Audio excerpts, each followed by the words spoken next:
पढ़े ठोस के बारे में सर। ठोस की परिभाषा, ठोस के बहुत सारे उदाहरण और ठोस का गुण पढ़े, है ना। ठोस का द्रव्यनांक और क्वथनांक कुछ होता है, ठोस का घनत्व उच्च होता है, अंतराण्विक आकर्षण बल बहुत मजबूत होता है, अंतराण्विक स्थान बहुत कम खाली होता है, ठोस असंपीड्य होते हैं, है ना। ठोस प्रायः उनका आकृति और आकार क्या होता है, निश्चित होता है ना। ठोस में बहाव का गुण नहीं पाया जाता है, ठोस में ऊर्ध्वपातन का गुण पाया भी जाता है और नहीं भी पाया जाता है, और साथ साथ पढ़े थे ठोस में विसरण का गुण भी नहीं पाया जाता है, न के बराबर पाया जाता है। आज हम लोग पढ़ेंगे सर किसका, द्रव। तो द्रव का पहले पढ़ते हैं सर हम परिभाषा। तो ठोस का जो परिभाषा पढ़े थे वैसा ही रहेगा द्रव का परिभाषा। कैसे कैसे, दो तरीका से परिभाषा देंगे। एक जो विज्ञान के आपको बताए थे कि अंतिम दो पद जो पढ़ना था, पदार्थ के गुण, पदार्थ के 5 गुण पढ़े थे ना, उसमें से अंतिम 2 गुण से ही ठोस, द्रव, गैस की परिभाषा आप दे सकते हैं। ठीक है, कैसे हो, वैसे पदार्थ जिनके कणों का अंतराण्विक आकर्षण बल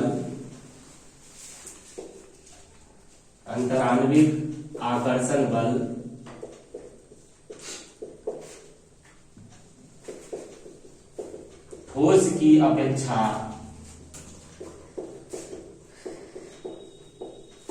कम हो और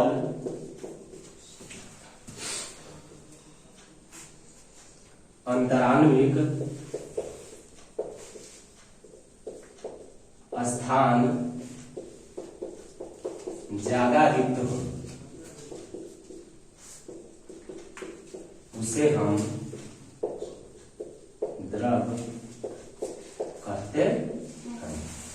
ठीक ना।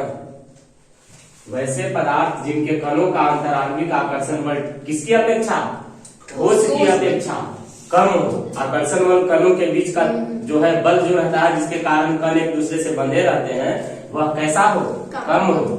और अंतराण्विक स्थान क्या हो, ज्यादा हो, यानी कणों का सजावट कैसे हो, दूरी दूरी पर हो। ठोस का एकदम सटा सटा रहता है ना, द्रव के कण रहेंगे थोड़े दूर दूर, एकदम दूर दूर नहीं, थोड़े दूर दूर।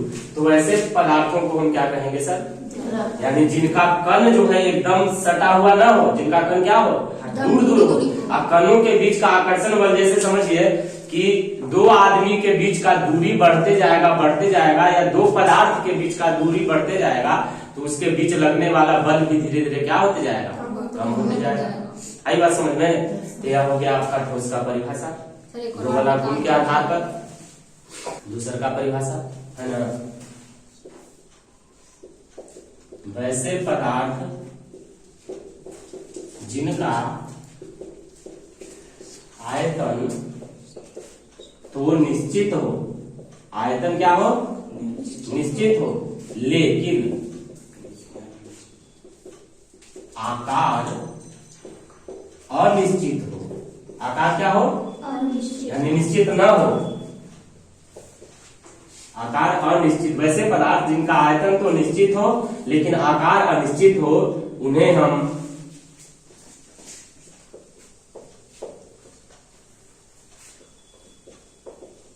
द्रव कहते हैं। क्लियर है, समझिए आज ध्यान से। वैसे पदार्थ जिनका आयतन तो निश्चित हो लेकिन आकार क्या हो सर, अनिश्चित हो, उन्हें हम क्या कहते हैं, द्रव कहते हैं। समझिए, जैसे पानी, जैसे दूध, तेल, घी, यह सब चीज जो है, पिघला हुआ घी, यह सब चीज जो है क्या सर, बाल्टी में अगर आप रखिएगा पानी को तो बाल्टी जैसा आकार ले लेगा। अगर लोटा में रखिएगा तो, ग्लास में रखते हो तो, बोतल में रखते हो तो, जिसमें रखेंगे वैसा आकार ले लेता है, यानी उसका आकार क्या रहता है, निश्चित नहीं रहता है, अनिश्चित रहता है ना। लेकिन उसका आयतन क्या रहेगा सर, निश्चित होता है। ठीक ना। तो जिसका, अब ठोस का पिछल का परिभाषा समझिए, वैसे पदार्थ जिनका आयतन और आकार दोनों निश्चित हो। दूसरा है द्रव, आयतन निश्चित हो लेकिन आकार। अब तीसरा में हम जाएंगे गैस, आयतन और आकार कुछ निश्चित नहीं हो। समझ में आई बात, लाइन से याद रहेगा। ठोस में जिनका आयतन और आकार दोनों निश्चित हो, द्रव में जिनका आयतन निश्चित हो लेकिन आकार, और तीसरा गैस जिसका आयतन आकार कुछ भी निश्चित नहीं हो, उन्हें हम क्या कहते हैं सर? गैस कहते हैं। ठोस फिर से द्रव का समझिए, वैसे पदार्थ जिनका आयतन तो निश्चित हो लेकिन आकार अनिश्चित हो, उन्हें हम क्या कहते हैं? द्रव कहते हैं। पहला परिभाषा, वैसे पदार्थ जिनके कणों का आकर्षण बल ठोस की अपेक्षा कमजोर हो, है ना, और उनके कणों के बीच का स्थान ज्यादा खाली हो, तो उसे हम क्या कहेंगे? द्रव कहेंगे। गैस का अगला दिन हम पढ़ेंगे ना, वैसे पदार्थ जिनके कणों का आकर्षण बल बहुत कमजोर हो, है ना, और जिनके कणों के बीच का स्थान बहुत ज्यादा हो, उसको हम कहेंगे गैस। समझ में आई बात? एग्जाम्पल इसका 4-5 को अपने मन से आप दीजिएगा। क्या क्या? दूध, पानी, तेल, घी और कुछ बहुत सारा चीज इसी हिसाब से दीजिए।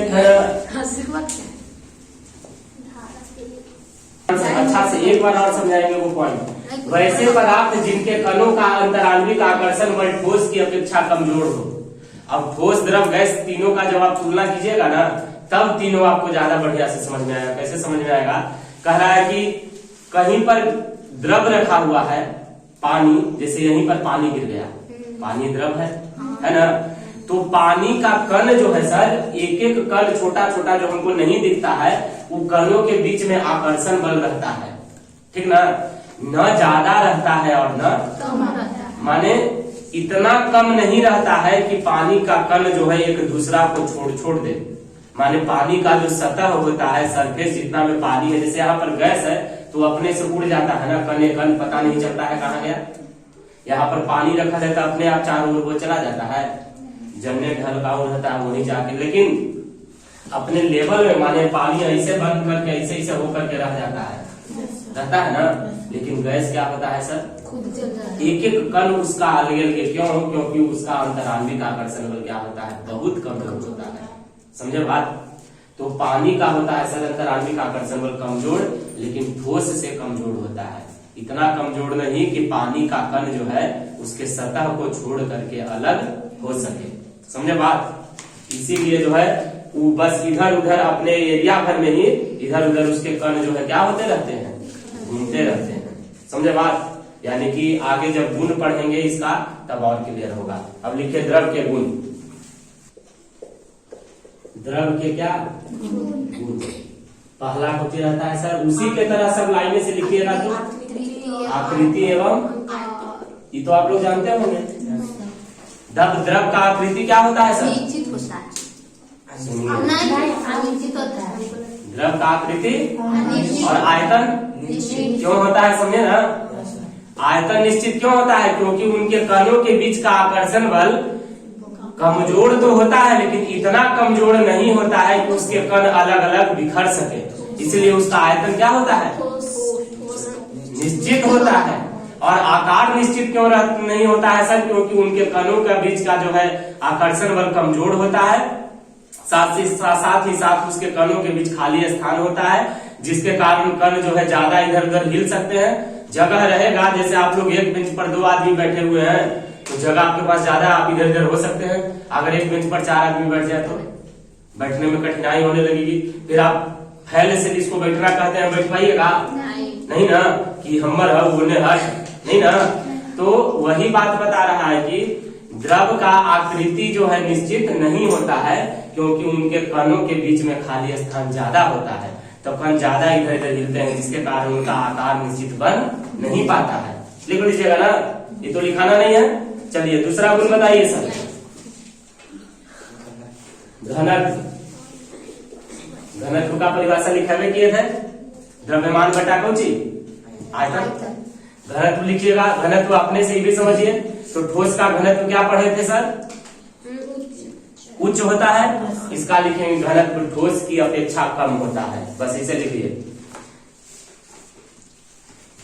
द्रव का घनत्व ठोस की अपेक्षा कम होता है।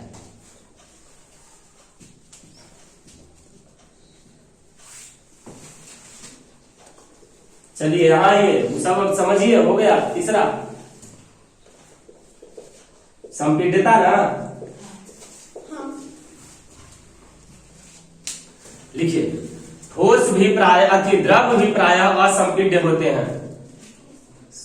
द्रव भी प्राय, तीसरा द्रव भी प्राय असंपीड्य होते हैं। असंपीड्य होते हैं इसका मतलब माने जैसे ठोस असंपीड्य होता है ना, माने कि उस पर जो है आप दाब डाल करके उसका आयतन जो है घटा बढ़ा सकते नहीं है। पिछले दिन हम बता दिए थे आकृति, आकृति को अपने दिमाग से जो है इरेज कर दीजिएगा, क्या होता है आयतन। तो द्रव का भी कह रहा है ना सर कि द्रव भी क्या होते हैं सर, असंपीड्य है, यानी इस पर दाब डाल करके आप उसका आयतन घटा बढ़ा क्यों नहीं घटा बढ़ा सकते हैं, क्योंकि उनका अंतराण्विक आकर्षण बल उनमें होता है। ये भले है कि ठोस की अपेक्षा कम होता है लेकिन होता है, जिसके कारण उसका आयतन क्या होता है, निश्चित होता है। परिभाषा याद कीजिए, द्रव का आयतन क्या होता है, जो चीज निश्चित है उसको आप घटा बढ़ा सकते हैं नहीं ना, तो आयतन को घटा बढ़ा नहीं सकते, इसीलिए अब क्या होगा सर, असंपीड्य। कोई दिक्कत, क्लियर हो गया। आयतन और आकृति, और आयतन जो है आकृति निश्चित नहीं होता है लेकिन आयतन निश्चित होता है। घनत्व ठोस से कम होता है, घनत्व सर ठोस से, अब घनत्व ठोस से कम कैसे होता है, उस दिन हम बताए थे आपको। दो को बक्सा में लेते हैं सर, एक में ठोस रहेगा एक में द्रव रहेगा। द्रव के कण कैसे कैसे होते हैं, थोड़े दूरी पर। तो मान लीजिए कि एकरा में द्रव के जो है 6 को कण हटेंगे, है ना। ठोस के तो कण नजदीक नजदीक में होते हैं, 8 हो गया, इतने में 8 हटेंगे, क्योंकि उनके कणों के बीच का जगह कम न होता है, इनके बीच के कणों का जगह ज्यादा होता है, तो इसमें कम जगह में ज्यादा चीज हटेगा, है ना। इसका घनत्व ठोस का क्या रहेगा, ज्यादा होगा। ये हो गया आपका ठोस और यह हो गया कुछ क्यों होगा, जो परिभाषा में आप दे दीजिएगा। अगर पूछेगा कि घनत्व ठोस का ज्यादा क्यों होता है, द्रव का क्यों होता है कम, क्योंकि ठोस के कणों के बीच जो है जगह कम रहता है और द्रव के कणों के बीच जगह ज्यादा होता है कि नहीं। अब हम यहाँ पर सबको बोले कि 2-2 फीट दूरी बना करके बैठो, इस रूम में 10 को से भी ज्यादा लड़का नहीं हटेगा। और अगर हम बोले कि नहीं जैसे बैठना है वैसे बैठो, एक रूम में हम 50 को बच्चा को हटा दे सकते हैं, एक बेंच पे 5-5 को कोचिया के बैठाना जिसको कहते हैं, बैठा देंगे, है कि नहीं। तो समझ में आया यह गलत। तीसरा असंपीड्य होते हैं क्योंकि इनका आयतन क्या होता है, निश्चित होता है, तो जिसको घटा बढ़ा सकते ही नहीं है तो संपीड्यता नहीं रहेगा उसमें। चौथा गुण बताइए, चौथा द्रव्यनांक एवं क्वथनांक, है ना। तो ठोस का याद कीजिए, हर चीज वही तीनों का उसी साथ चलेगा। ठोस का द्रव्यनांक और क्वथनांक बोलिए, उच्च होता है।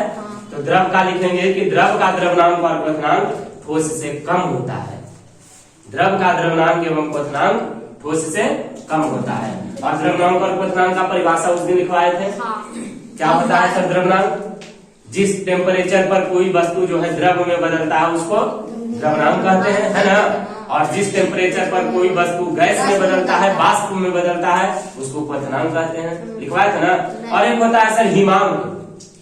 हिमांक किसको कहते हैं, तो जिस ताप पर कोई वस्तु बर्फ बन जाता है, यानी कोई द्रव जो है ठोस बन जाता है, उसको कहते हैं हम हिमांक। हिम माने होता है बर्फ, हिमांक यानी बर्फ बनने का टेम्परेचर, बर्फ बनने का, यानी कोई वस्तु जितना डिग्री टेम्परेचर पे बर्फ में बदलेगा वह उसका क्या कहलाएगा, हिमांक। हिमांक। क्वथनांक किसको कहेंगे, तो जिस ताप पर कोई वस्तु गैस में बदलेगा उसको क्वथनांक। जैसे पानी का क्वथनांक क्या होता है, 100 डिग्री, पानी 100 डिग्री पे खोलने लगता है ना।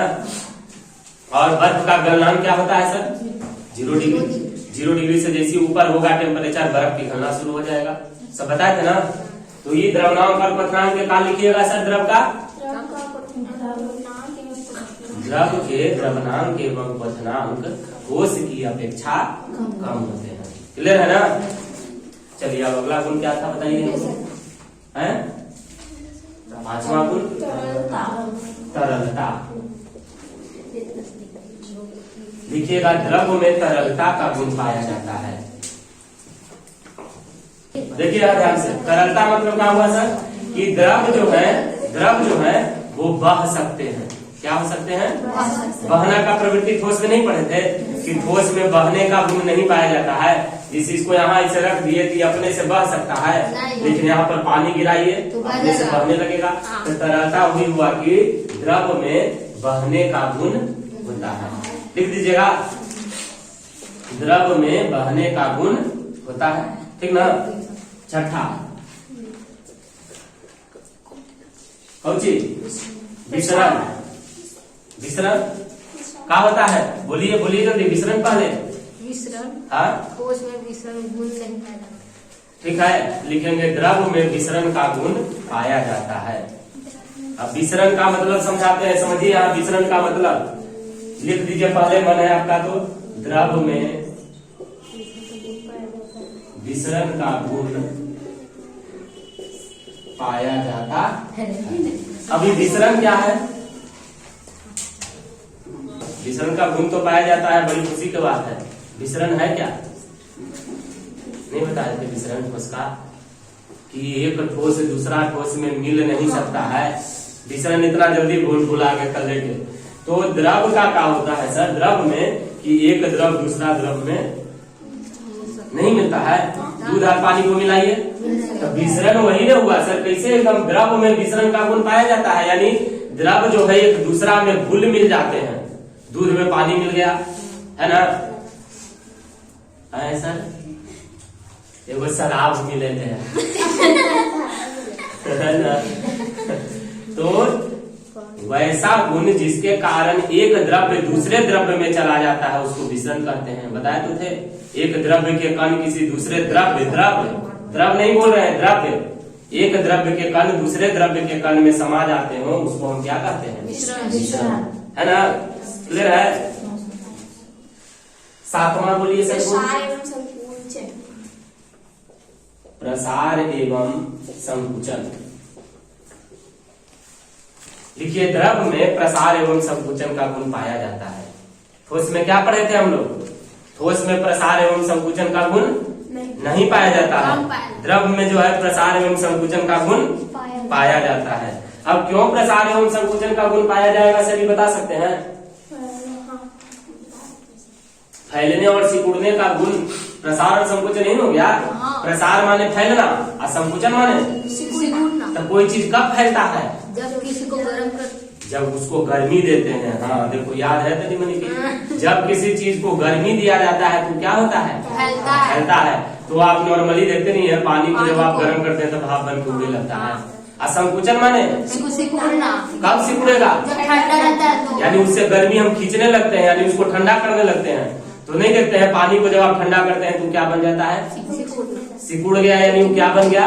ठोस। बर्फ। बर्फ क्या होता है? तो ठोस सिकुड़ना कैसे हम समझेंगे कि वो सिकुड़ गया सर? तो बर्फ क्या हुआ सर? ठोस। अब ठोस के गुण, ठोस के कण कैसे रहते हैं सर? पास पास। द्रव के कण कैसे रहते हैं सर? तो पानी बर्फ में बन गया, यानी उसका कण कैसे हो गया? पास पास आ गया, तो सिकुड़ा ना। आप फैलना यानी कि दूर दूर हो जाना। तो द्रव में प्रसार और संकुचन का गुण पाया जाता है। ठोस में क्या लिखे थे सर? ठोस में प्रसार और संकुचन का गुण। और यही क्वेश्चन है कि प्रसार क्यों पाया जाएगा, कैसे होता है प्रसार सर? तो उसको गर्म करने पर। संकुचन कैसे होता है सर? ठंडा करने पर। और प्रसार और संकुचन का गुण क्यों पाया जाएगा? क्योंकि इनके कणों के बीच खाली स्थान होता है ना। क्लियर है? प्रसार एवं संकुचन, इसी का जो है दो को अलग अलग पॉइंट करके देना है। कैसे कैसे देना है सर? अगला पॉइंट लिखिएगा, द्रव का जमना। पढ़े हैं द्रव का जमना? नहीं पढ़े हैं। द्रव में जमने का गुण पाया जाता है। द्रव को फ्रिज में डाल दीजिए, बर्फ नहीं बन गया तो द्रव का जमना लिख दीजिएगा। द्रव का समझे नहीं, बोलिए। कैसे नहीं समझे थे? क्या कर रहे थे? नाच रहे थे? नचनिया न बना। समझिए, द्रव का जमना। द्रव के कण जो है सर, जब उनको आप ठंडा करते हैं तो वो पास पास आने लगते हैं। पास पास आने लगेगा यानी कि वो द्रव से क्या बनने लगेगा? ठोस। तो द्रव का जो है जमना यही हुआ, यानी क्या होना? संकुचन होना। संकुचन होना ना। तो द्रव में जमने का गुण पाया जाता है, ये लिख दीजिएगा। जिससे पानी का बर्फ में बदलना, जैसे घी का जम जाना है। जैसे वनस्पति तेल जिसको डालडा बोलते हैं, वनस्पति घी, डालडा नहीं जम जाता है, डालडा का जम जाना, तो द्रव में जमने का गुण पाया जाता है। और एक लिखिएगा सर, द्रव का वाष्पन, क्या लिखेंगे सर हम? द्रव का वाष्पन। तो द्रव का वाष्पन यानी कौन सी सर? यहाँ ध्यान दीजिए ना, प्रसार। जब द्रव को गर्म करते हैं तो वह वाष्प में बदलने लगता है, यानी कि द्रव में कौन सा गुण पाया जाता है? वाष्पन का। हाँ, प्रसार और संकुचन का ही दो रूप हुआ, प्रसार यानी वाष्पन और संकुचन यानी जमना। क्लियर हो गया? इस तरह से जो है आपका आज खत्म हो गया आपका यह कौन सी? द्रव का जो है गुण जो है आपका समाप्त हो गया। द्रव का जमना कहते हैं जब किसी द्रव को ठंडा किया जाता है, यानी कि उसका ताप कम किया जाता है, तो वह जो है ठोस में बदलने लगता है, जिसे हम जमना कहते हैं या द्रव का जमना कहते हैं। इसी तरह से द्रव का वाष्पन, इसका एग्जाम्पल का दीजिएगा द्रव का जमना, जैसे पानी का जो है बर्फ में बदलना। द्रव का वाष्पन कहेंगे कि जब किसी द्रव को गर्म किया जाता है, तो जब उसका क्वथनांक उसको मिल जाता है, क्वथनांक यानी वाष्प में बदलना, जब किसी द्रव को गर्म किया जाता है तो वह धीरे धीरे धीरे धीरे वाष्प में बदलने लगता है। इस क्रिया को हम कहते हैं द्रव का वाष्पन। ठीक है? जब किसी द्रव को ठंडा किया जाता है तो वह ठोस बनने लगता है, इसे हम जमना कहते हैं। जब किसी द्रव को गर्म किया जाता है तो गैस बनने लगता है, इसे हम वाष्पन कहते हैं। क्या दिक्कत है इसमें? ठीक है, तो समझ में नहीं दिए। द्रव का जमना कैसी क्रिया है सर? संकुचन। और द्रव का वाष्पन कैसी क्रिया है सर? प्रसार। यही तो है प्रसार एवं संकुचन। प्रसार यानी कि वाष्पन और संकुचन यानी कि जमना। यही चीज ई लिख देंगे, वो लिख देंगे, मौसी के बुला देंगे। द्रव दूगो का पढ़े हम लोग, अब तीसरा पढ़ेंगे गैस का। परिभाषा वैसे ही रहेगा, इसका परिभाषा हम नहीं लिखेंगे, इसका परिभाषा आपको लिख के लाने के लिए देंगे, होमवर्क कीजिएगा इसको जरूर। क्या कहते हैं ठोस का परिभाषा? क्या कहे थे सर? वैसे पदार्थ जिनका अंतरालविक आकर्षण बल बहुत मजबूत हो और जिनके कणों के बीच का रिक्त स्थान बहुत कम हो, अंतरालविक स्थान बहुत कम हो, इसे क्या कहते हैं? दूसरा द्रव का, वैसे पदार्थ जिनका अंतरालविक आकर्षण बल ठोस की अपेक्षा कम हो और रिक्त स्थान ठोस की अपेक्षा ज्यादा हो, उसको क्या कहते हैं? द्रव कहते हैं। तीसरा गैस रखेंगे सर। सीधा सीधा परिभाषा है, वैसे पदार्थ जिनका अंतरालविक आकर्षण बल बहुत कम हो और जिनके कणों के बीच का स्थान बहुत ज्यादा हो, माने ठोस द्रव दोनों से क्या हो? ज्यादा हो। अंतरालविक स्थान माने कण बहुत ज्यादा दूर दूर हो और कणों के बीच का आकर्षण बल बहुत कम हो, न के बराबर एकदम जिसको कहते हैं, तो उसे हम क्या कहते हैं सर? गैस कहते हैं। लिख दीजिएगा। और दूसरा का परिभाषा इसका क्या लिखना है? क्या लिखे थे ठोस में हम सर? वैसे पदार्थ जिनका आकृति एवं आयतन दोनों निश्चित हो, उसे ठोस कहते हैं। द्रव का कहे थे वैसे पदार्थ जिसका आयतन निश्चित हो लेकिन आकृति अनिश्चित हो। और गैस में कहेंगे सर कि वैसे पदार्थ जिनका आकृति और आयतन दोनों ही क्या हो? अनिश्चित हो, कुछ भी निश्चित। क्लियर हो गया इतना? पक्का कर लीजिएगा कंप्लीट। अब इसका गुण हम पढ़ेंगे। किसका गुण पढ़ेंगे सर? गैस का। तो पहले अब यहाँ समझिए ध्यान से, दो तीन वो गैस का एग्जांपल दीजिए। तो तीन वो गैस का एग्जांपल दीजिए। Nitrogen, oxygen, carbon dioxide, carbon monoxide, है ना, hydrogen gas, helium gas, methane gas, घर पे जो खाना बनता है वो वाला गैस। तो यह सब कौन सी? एलपीजी गैस, है ना। तो यह सब हो गया पदार्थ का गैसीय अवस्था। फिर से परिभाषा याद करते हैं, जिसका आकृति और आयतन दोनों ही अनिश्चित हो, जिनके कणों के बीच का आकर्षण बल बहुत कम हो, न के बराबर हो, और जिनके कणों के बीच का स्थान बहुत ज्यादा हो, उसे हम क्या कहेंगे? गैस। अब लाइन से आते हैं गैस का गुण। पहला कौन चीज? आकृति एवं आयतन, यही ना। तो अब बताइए कि इनके कणों का बीच का जो है स्थान बहुत ज्यादा होता है, पता है ना। इसके कण जलने मन करने नाच सकते हैं, यानी कि इसका आकृति जो है निश्चित नहीं है। और आयतन तब क्या बताया कि कणों के बीच का आकर्षण बल बहुत कम होता है, न के बराबर, है ना। तो कण कहीं भी घूम सकते हैं, एक तो रिक्त स्थान भी ज्यादा है और आकर्षण बल भी कम है, तो जिसके कारण जो है इसका आकृति और आयतन दोनों ही क्या होता है, अनिश्चित होता है। घरे से लिखिएगा, लिखेंगे कोची हम, गैसों के आकृति एवं आयतन अनिश्चित होते हैं। क्लियर है। दूसरा बोलिए, घनत्व। तो घनत्व में वही हम समझाते हैं सर,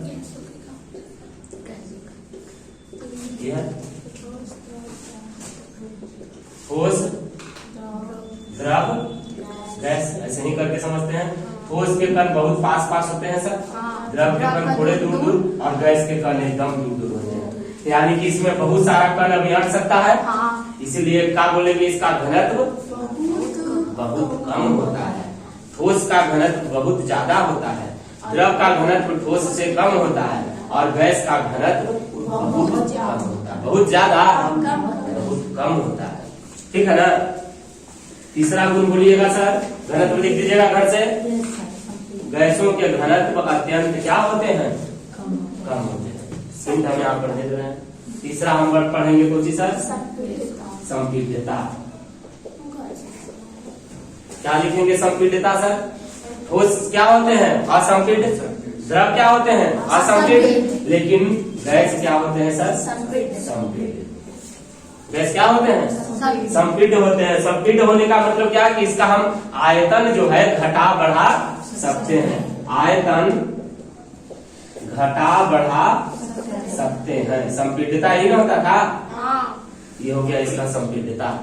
कि क्या लिखेंगे सर, कि गैस जो है प्रायः संपीड्य होते हैं, यानी कि हम इसका आयतन को जो है घटा बढ़ा सकते हैं। कैसे घटा बढ़ा सकते हैं, दाब देकर। कैसे करके, दाब देकर। चौथा पॉइंट बताइए, द्रवनांक एवं क्वथनांक। लिखेंगे, गैसों के द्रवनांक और क्वथनांक निम्न होते हैं। गैस अति ठोस में क्या पढ़े थे सर, उच्च होते हैं। द्रव में क्या पढ़े, ठोस से कम होते हैं। गैस में करेंगे सर कि द्रवनांक और क्वथनांक क्या होते हैं, निम्न। निम्न यानी क्या, कम होते हैं। ठीक है ना, लिख दीजिएगा। चौथा के बाद पांचवा बोलिए सर, तरलता, बहाव। इसमें बहने का प्रवृत्ति होता है,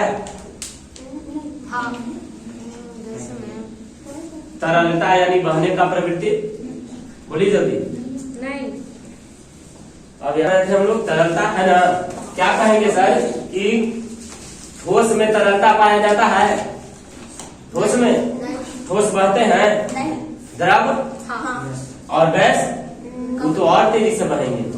नहीं देखते हवा कितना तेजी से बहता है। तरलता यानी बहने का, तो क्या लिखेंगे, कि गैस में तरलता का गुण पाया जाता है, यानी गैस में बहने का गुण पाया, और सबसे ज्यादा है ना, पाया तो जाता ही है, सबसे ज्यादा क्यों पाया जाता है तरलता का गुण सर, क्योंकि उनके कण जो है बंधे नहीं ना होते हैं, वो कहीं भी आ जा सकते हैं। इसके कारण जो है वह क्या होते हैं, तरल होते हैं, बह सकते हैं। आगे बोलिए।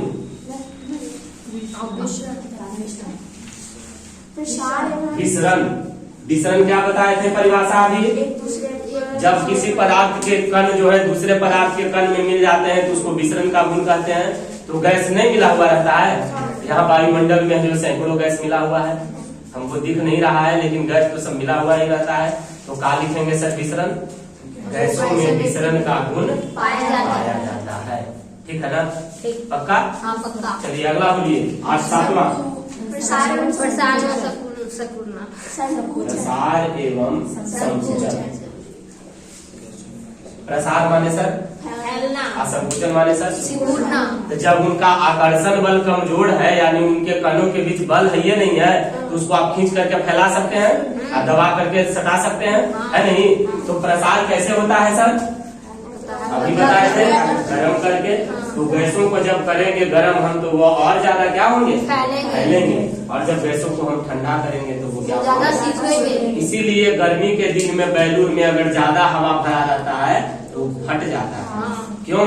क्योंकि ये तो गर्मी का समय है और हवा उसमें आप भर दिए, वो हवा धीरे धीरे क्या होगा, गर्म। और गर्म होगा तो क्या होगा सर, फैलेगा। और तो बैलून में चारों ओर से पैक है, हवा फैलेगा तो बैलून को फाड़ देगा। और इसीलिए ठंडा के दिन में बैलून जल्दी पिचक जाता है। समझे बात? प्रसार और संकुचन के कारण।